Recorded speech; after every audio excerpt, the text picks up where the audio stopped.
And now for the latest on the United States and EU trade talks, I'm joined by Kade. He is a RISE analyst in New York. Good to have you this Sunday. Now, talk to us. How significant are these, trade talks with the EU President Ursula von der Leyen? We know that they've reached a 15% trade agreement between Trump and, the United States, of course, and the Europe. But then how significant are these tariffs talks? Well, it's very significant because it actually opens up, both economies, and it's a symbiotic relationship, I'm going to say, because the United States is going to benefit tremendously, especially from the auto industries in the EU, and of course, EU in return will also have that opportunity to take a large chunk of the United States market. And when you look at it, initially when President Trump actually made that announcement sometimes in April, that the EU countries will be paying a minimum of about 30% tariff. Everywhere went, everywhere went berserk because the 30% is, across board for all the 27 EU countries is kind of outrageous because when you look at the size of the economy of the EU and largely dependent on the United States for its market, it's almost unrealistic. And that's the reason why the EU is taking this opportunity of the president's visit to Europe to strike a deal. Now, striking 15% of that deal makes significant difference in their relationship. And that means that the United States will be expecting a minimum of about $600 billion in tariff money from this deal. Of course, countries like the United Kingdom had a different tariffs struck with Trump, and which of course about 10%. The US is expecting about $90 billion coming from that. In total, we're looking at about $750 billion of trade money or tariff money that will be coming into the United States. And I want to say it's a win for President Trump. I will also say it's a win for the European Union. Okay, now let's touch up on, having a sitting president as a businessman. Now, a lot of experts say some of these economic decisions or policies, you wouldn't get to see the impacts in the near future, but later on you get to feel that impact. Now, can you tell us what, the U.S., expects of this? Seems like some people argue that, the tariffs being imposed by the U.S. is going to generally affect its citizens, not necessarily, the U.S. government. So how are, consumers in the U.S. reacting to these? Are experts, out there reacting to, the tariff plans by Trump? Because a lot of people are, critiquing the fact that he's taking this up a notch with certain decisions as to the countries he's had, cold shoulders for. So what is your take on that? Well, I think it's a two-pronged approach. First, from the citizens, I think when you look at what's going on currently in the country, we'll talk about the immigration policy, and people are still kind of battling with that. A lot of people are not paying much attention to this particular deal being struck by Europe and the United States. But from the experts' point of view, the economists, they are looking at a much larger picture, a much bigger picture. If this deal goes through. We don't have the details of this deal yet. Prior to this time, the tariff, the 30% tariff across board for all European countries are supposed to go into effect as at, say, 1st of August. And right now, there's going to be another round of talks that's going to make sure that every I's are dotted, every T's are crossed to make sure that they are on the same page. But from the expert point of view, I want to say that the United States, we experts are, I'm talking about like people in the economy, in the market, are going to be looking at something much, much greater. The stock tomorrow is expected to sort of, rebound, and we're going to be seeing an upsurge in the hopes that this is going to go through, in the hopes that, nothing will come up tomorrow and President Trump will say, okay, you know what, I'm pulling out of this deal, or maybe the European Union now look at the document and feel that this is not going to be in the favor of it. But in general, we've seen that, this is a very good for both sides, and there could be an upsurge in the economy, especially in the stock exchange, in the hopes that from 1st of August, we'll start reaping the benefits of this deal. Now, should other countries, get excited that after all, Trump is open to negotiations? Countries like, I don't want to delve into Russia now, but countries that, of course, Trump has, slammed some very heavy tariffs on. We talk about Mexico, there's Canada. Should there be hope in the air for them? Well, I think for Mexico and Canada, I think there should be some sort of hope in the horizon because they're neighbors. But Canada and Mexico are already going ahead with their own economic cooperation without the United States. So everybody is doing their own thing. But for countries like Russia, the US is most likely not going to be having any kind of trade deals with them. Rather, there's going to be sanctions because one, the Ukraine war issue is still very much on on the burner. We also the U.S. President Trump and Vladimir Putin's relationship has not been very great. I think if there's going to be any deal, it's not going to be this year. But for China, the president is not backing down on China because he feels that China is the biggest foe, the biggest competitor. And at this point, most likely is going to stay same because the U.S. Target when it comes to this tariff is China. Right. Now, let's quickly move to the very dire situation in the Gaza Strip, talking about, starvation, hunger. There are people who are dying there. And speaking of the airdrops, which the United Nations, Bowen, and other critics have criticized, we're talking about, it's quite complicated. Now, I want you to kind of explain, do you agree that the US's silence on the deepening starvation or hunger in Gaza is contributing to Israel's continued bombardment of the Gaza Strip? That is the basic question out there. The president, is out there. He was out there in Qatar for talks and all of that. But amidst all of this, it seems like there's silence.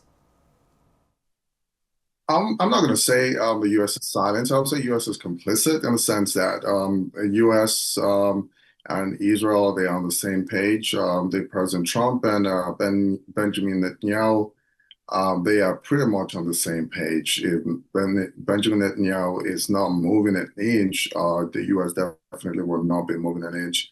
Literally, that's what we've seen in this administration. They're genuine concerns about the hunger in Gaza, especially with women and children.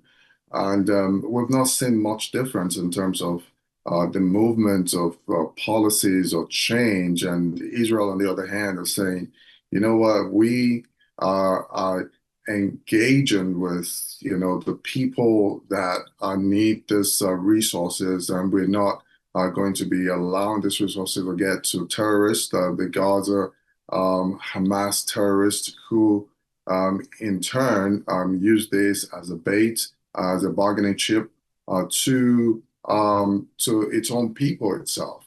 And now the UN is now in a crossfire between Gaza and Israel on how it can mediate this particular deal. It's really disheartening to see children go without food every night and every day, and some dying as a result of that. But if the U.S. Changes its policy and kind of arm twists Israel, I think there's going to be significant, by tomorrow, perhaps maybe the next hour, we're going to see a deluge of food, making its way to Gaza, and this impasse that can be solved. We are seeing that airdrops from EU and, of course, other countries. But then, complicit is literally almost like, not doing anything about it, just the right term you used. But Israel is bound by international law in these circumstances to provide aid for the people of Gaza. Now, do you think they're using hunger as a weapon of war? That is the school of thought out there. Plus, what do you think about, airdrops generally in wars? Well, I'm not going to say that Israel is using that as, a kind of a bargaining chip in this case. They know, what they are targeting.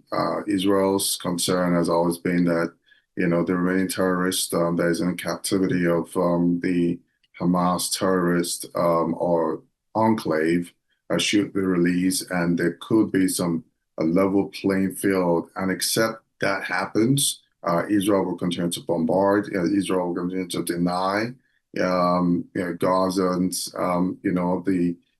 the basic necessity, the basic amenities, and the conditions are going to be worse from that. And talking about the airdrops from, the United Nations, I think that says the regular thing, but we've not seen enough that gets to the people because they still need people on ground to make sure this distribution is equally distributed. There's equity and equitable distribution to some of this food aid has been airdropped, from them, but we've not seen that. And the reason is very obvious in the sense that we've seen, many UN aides being killed in the crossfire of Israeli bombardment, and you don't have a lot of trusted people that you can give these responsibilities to go there and meet the people that actually need this basic, food, water, and water view, so that people can survive even in this terrible, tragic war that's going on between Israel and Hamas. Now, Rotimi, a lot of people have likened to what's happening in Gaza now to what happened in Germany in 1939. What is your take? Well, I don't think it's very close to what happened. This is, in my opinion, it's just my opinion. It's not, what was recorded in Auschwitz, where people were basically, starved intentionally. We've not seen, camps, where people are kept, under some terrible conditions. You could find some few similarities, like what you're seeing on television right now. People with plates and pots, seeking food that in my opinion, is not even a balanced diet. But for some reason, they just need something to fill up their bellies. But again, that is a matter of, you know, I would say that perception, for anyone. But I'm not going to buy into that to say that this is similar to what happened during the pogrom that occurred where millions of Jewish people died as a result of hunger and yeah, in the midst of the Second World War. Now, let me take you to, Emmanuel Macron. France says by September to recognize a Palestinian state, which the U.S. has condemned. Is a Palestinian state possible with what is going on right now, Rotimi? I think there's a light at the end of the tunnel if Israel is willing to go back to the two-state solutions that was agreed upon. I think with that, that could really solve a lot of problems. But from the rhetorics of Benjamin Netanyahu, he has made it very clear that that deal is no longer on the table. France making that pronouncement without the U.S. In support, I think is just going to further, you know, bring back whatever progress that has been made in the past. That is really a long shot, I would say, in my opinion. that Israel, France recognizing Palestinian states will actually hold water. We've seen support from some other Arabian countries, but in the West, we've not seen that much support. And Emmanuel Macron might just be standing alone among the Western leaders when it comes to this issue. I'd like to bring in Donald Trump into this conversation, especially with the impact of what a two-state solution would look like. I mean, for peace to reign. Do you think Trump has that much influence on Benjamin Netanyahu when it comes to that decision? Well, Trump is the United States president, the most powerful president in the world. And if he wants to force the hands of Benjamin Netanyahu to recognize Palestinian states as a country and live side by side with Israel, with the state of Israel, I think that's a largely possible outcome. But Trump has not shown that side of him to say Palestine or the state of Palestine should be recognized because you know that that would definitely step on the toes of Netanyahu and so many other conservative Jewish people who currently live in Israel. I don't think that is on the table right now. Anything could change tomorrow between Trump and Netanyahu, but right now I think Trump is going to be on the side of Netanyahu going forward. Now, President Trump had said earlier, of course, after the Qatar, when he was leaving the Qatar negotiations, that Hamas wants to be killed since the terms weren't satisfactory for the U.S. and Prime Minister Benjamin Netanyahu. There's a huge conflict of interest here, Rotimi, and it goes to say that Hamas is not willing to give up Palestine because it's clear what Israel wants. It's clear what the U.S. wants, and that goes, the same way for Hamas. So one wonders, at the end of the day, what is that breaking, ice that could bring the three together to agree on this, truce deal? Well, I would say again they need to go back to the negotiating table. The negotiating table will obviously can bring about another Abraham Accord. Don't forget, in the first term of President Trump, they struck a deal which is called the Abraham Accord, which obviously has, its good and the bad side, but generally, there's a need to strike another deal. What does Israel want? From the whole situation.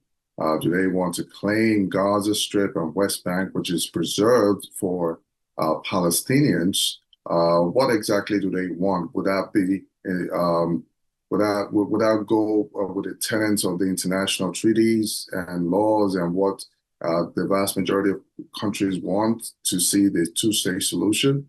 What also does the Palestinian wants? Because Hamas, on the other hand, they want the whole of Israel because, according to them, historically, their land belonged to them before Israel came and the Jews came in 1948 to form the state of Israel. So they need to recalibrate. What exactly do they want? And at this point, I think they should be able to reach an agreement with it. But if both sides are on both extremes, there's no way they're going to come to a truce. Now, thank you so much, Rotimi, for making out time to join us on Arise America. He's Arise analyst from New York.